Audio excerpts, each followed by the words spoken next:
What's up, you guys? Sean Ross Sapp, Fightful.com. Here with a name you know, because we talk to her all the time. All the time. It's Thunder Rosa. How you doing? I'm good. He texts me. He has my number. Well, that's why we talk all the time. We do. We talk all the time. She's giving me WWE scoops all the time. The reason I knew where SummerSlam. I don't even talk about.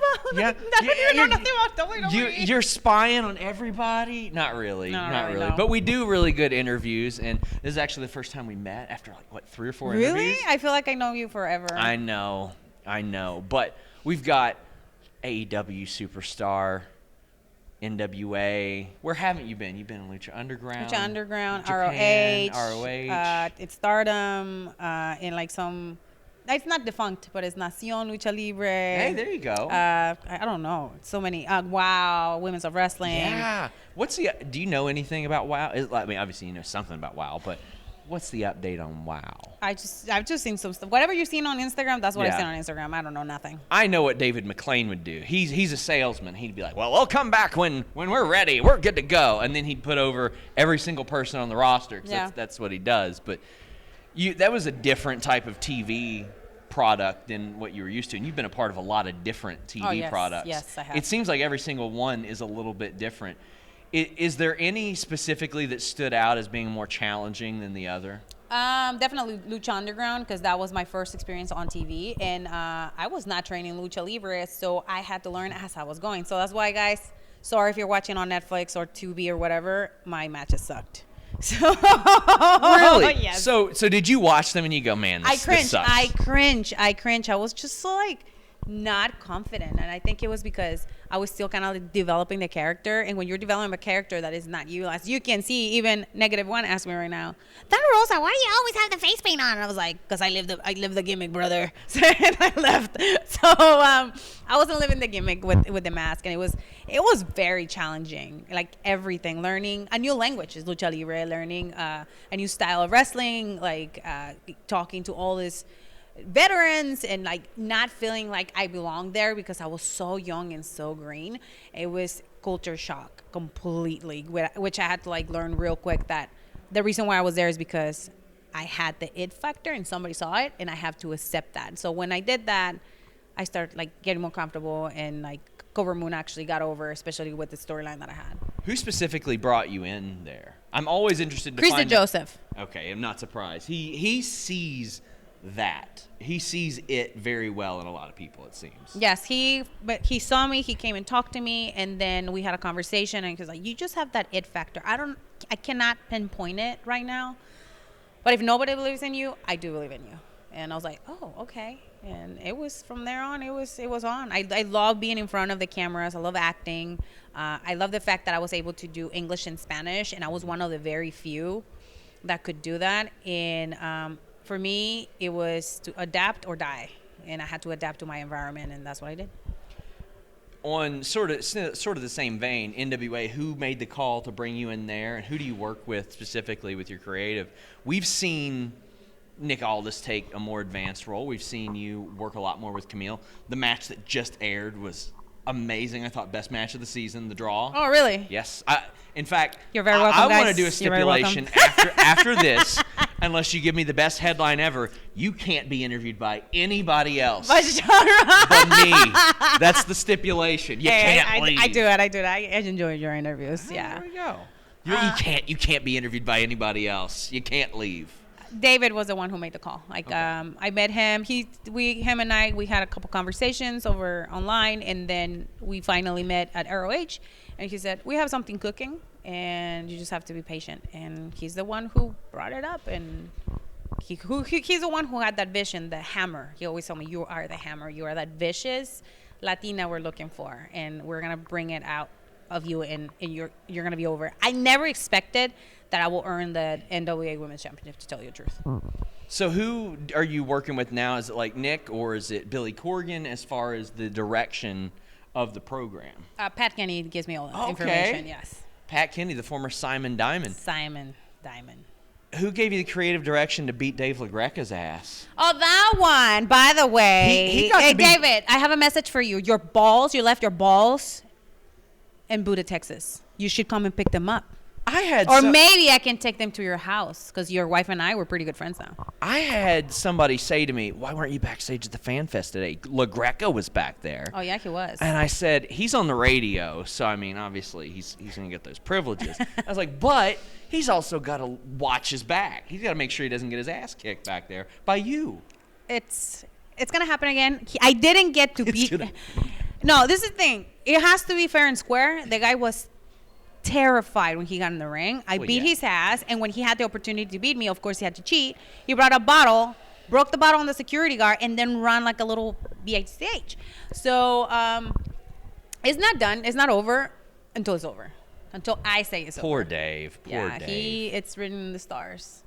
So I mean, it seems like he softened his stance on you a little bit. Like, well, because, he has to focus on who's the star now of AEW, which is absolutely Britt Baker. After, she had that absolutely wonderful match, Britt Baker versus Britt Baker and Lights Out.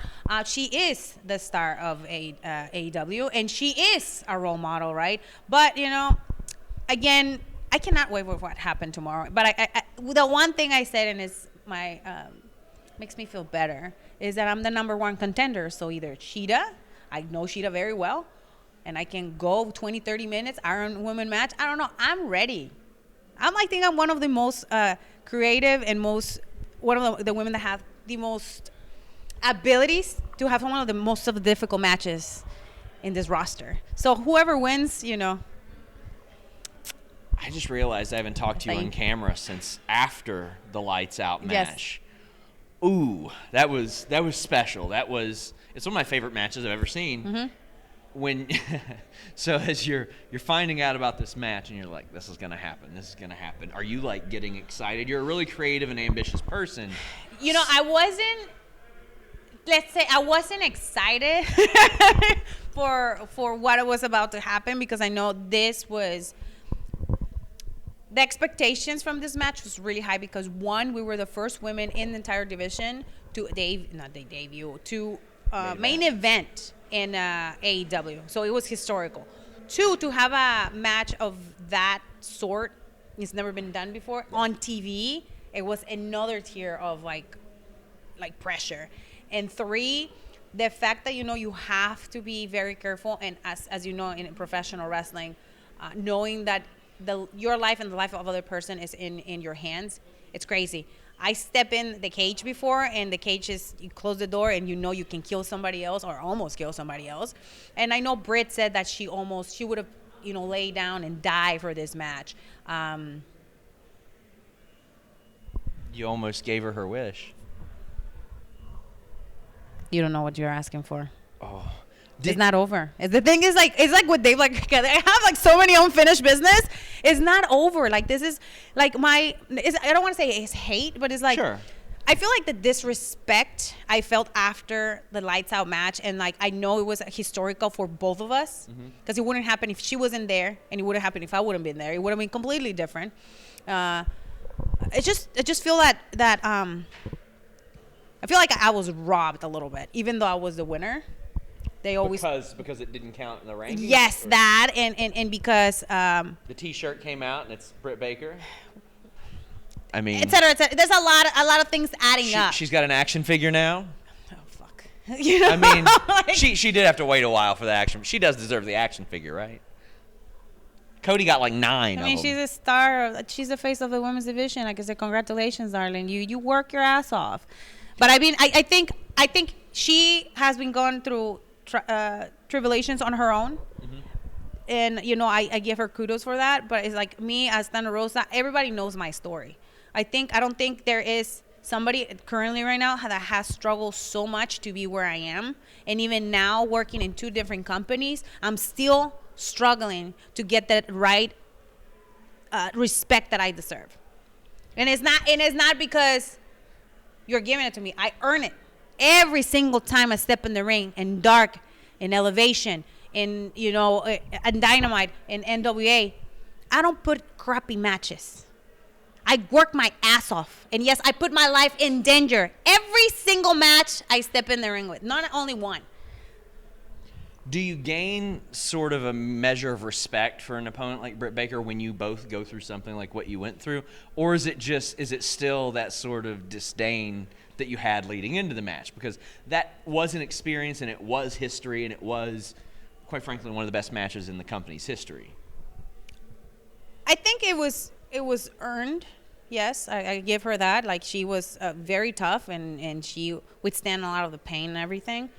But there it comes something after. Like, you have to give your opponent their respect, because it wasn't like you were in a dance by yourself. Like, you weren't doing contemporary dance and trying for Dancing for the Stars or whatever, like America's Got Talent. This is wrestling. You didn't do this alone.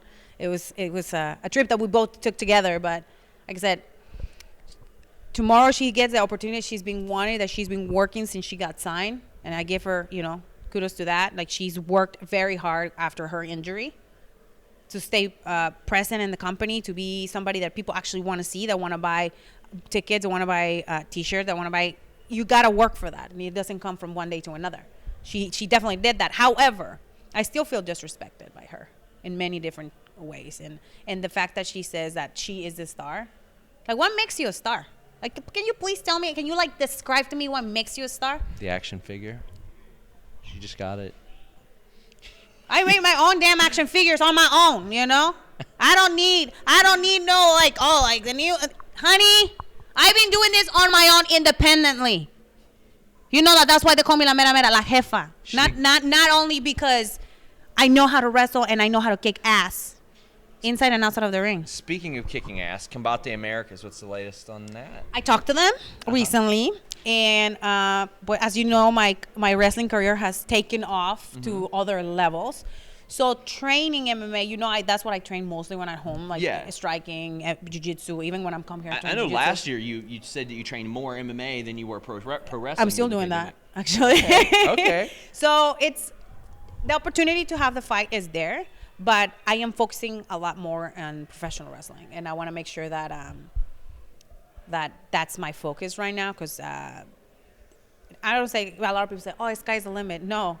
The universe and outside of the universe is a limit for me right now. Thunder Rosa has a lot of goals, and I haven't accomplished them yet, all of them. Last question. What do you want the headline of this article to be? If you could make a clickbait title for this interview, what would it be? Dave LaGreca, you forgot your balls in Houston, Texas.